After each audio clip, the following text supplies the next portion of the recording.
Blue Ink by Elizabeth Scarhart and Snowball the Snowflake. Illustrated by Snowball the Snowflake. Narrated by Elizabeth Scarhart. Chapter 5. Seeking Safety.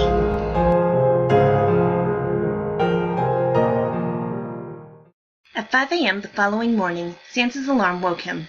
He yawned, rubbing his eye sockets, and after cleaning up and dressing, made his way downstairs. He got out the ingredients to make breakfast burritos when he heard the door open. In walked Ink.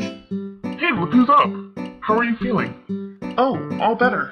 What are you doing awake? Ink asked, surprised. He thought he was getting up early to grab his things without bothering his hosts. This is normal for me. Sans told him. Early starts of the day means more opportunities to do all that needs doing.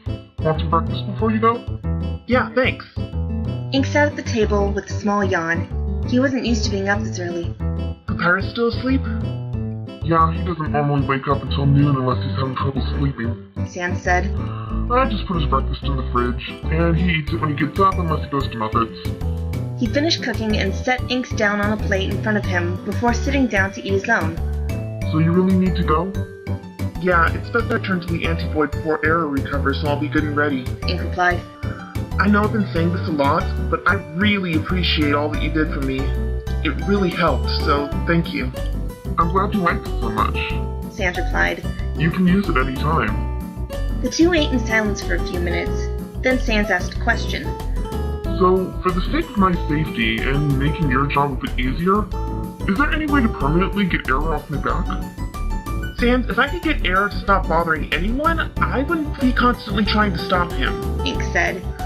You have to find a way to take yourself off his radar, but I don't know how you do that. Well, Undyne found a way to get me into the anti-void.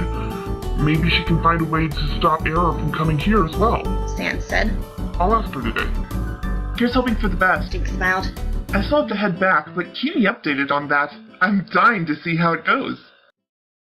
Ink left shortly after that. Sans left Papyrus a note saying that Ink had gone home and that he was going to Hotland. Undyne yawned, hearing the knock on her door, and opened it to see Sans. What are you doing here so early in the morning? It's 8 a.m. Unbelievable, you're as bad as my brother. Sans groaned. Get yourself some coffee or something and then talk to me. I need your help with something. About half an hour later, Undyne had her coffee fixed and was eating leftover Chinese food as she talked with Sans. Okay, what do you need? Well, first of all, I wanted to give you this. Sans took out the card he made with ink and handed it to her. Undyne grinned, looking at it. Aw, this is so sweet. And you're welcome. I'm glad it worked out. Papyrus told me about him getting sick and staying with you for a while, so I guess I finished it just in time. Which is why I'm hoping you can help me with another problem. Sans said. Undyne, what has my brother told you about ink? Well, let me think. Undyne tapped her chin with her chopsticks. He told me that he's some sort of interdimensional being with powers to create anything. He lives in the anti-void with Error and constantly fights him for some reason. He also told me that he saved you from Error and in doing so saved our entire universe. He also told me you have a crush on him. He told you what? Sans felt his body go cold. How could his brother blab something like that? Undyne covered her mouth, realizing that she'd let that slip. Sorry, he was explaining why you needed to be able to visit him and it just came into the conversation, she stammered. Sans groaned, laying his head on the table in embarrassment. I am going to hide all of my brother's cigarettes when I get home as a punishment for that. I'm sorry, Undyne apologized, but that's all I know. Why do you ask? Because there's more to the situation. Error's still after me, and I think it's putting a strain on Ink. Error's been restless lately, according to Ink. I think that's why he got sick. He was so busy fighting and couldn't take time to recharge like he needed to. If we can find some way to take our universe off of Error's radar, then he won't come after me and Ink might get a bit of a break since he won't have to directly protect me. Sans said. Undyne didn't answer right away. She chewed what she had in her mouth, deep in thought. Then she swallowed and asked, Have you asked Ink about it? This morning. He said he didn't know how to accomplish it, but to keep him updated. I guess I'll be seeing him more often, huh? Sans smiled. So there's a way to bring him here? Undyne asked. Yeah, but he's still in paint when you need him. Sans told her. He held up the bracelet Ink had given him. He even gave us paintballs to do it in case Error comes back while he wasn't around. Let me see.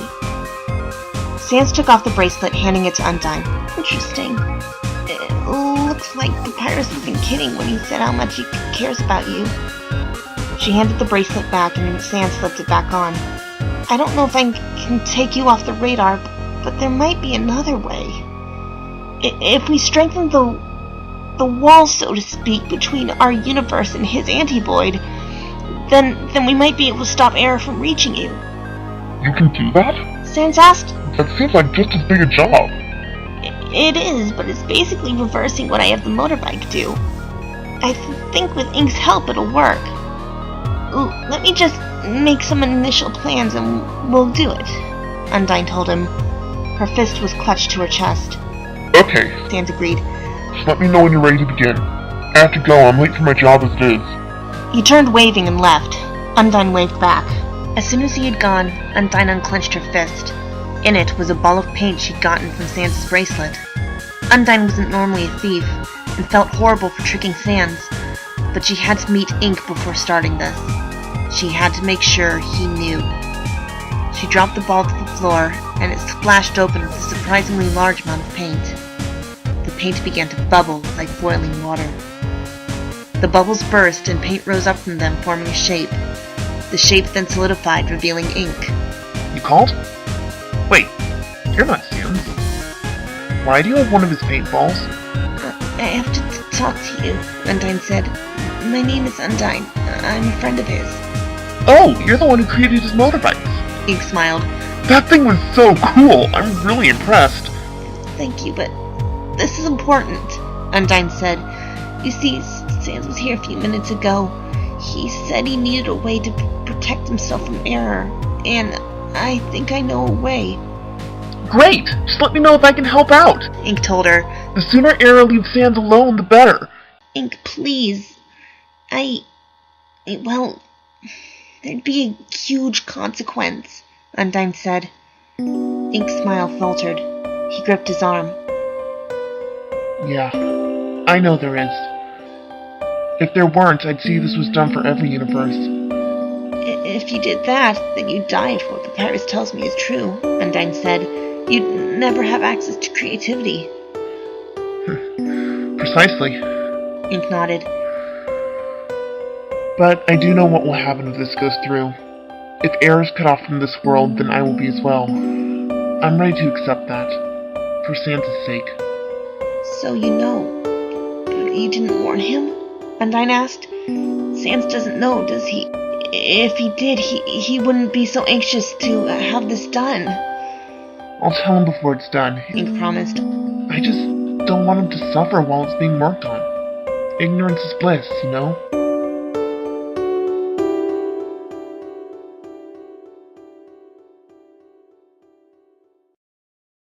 This is normal for me, Sans told him. Early start to the day means more opportunities. Apparently Sans is no longer American. So, for the sake of my safety and making your job a bit easier, is there any way to permanently get you're Sans. He also told me you have a crush on... I cannot say this. I don't want to blow his secret, I guess.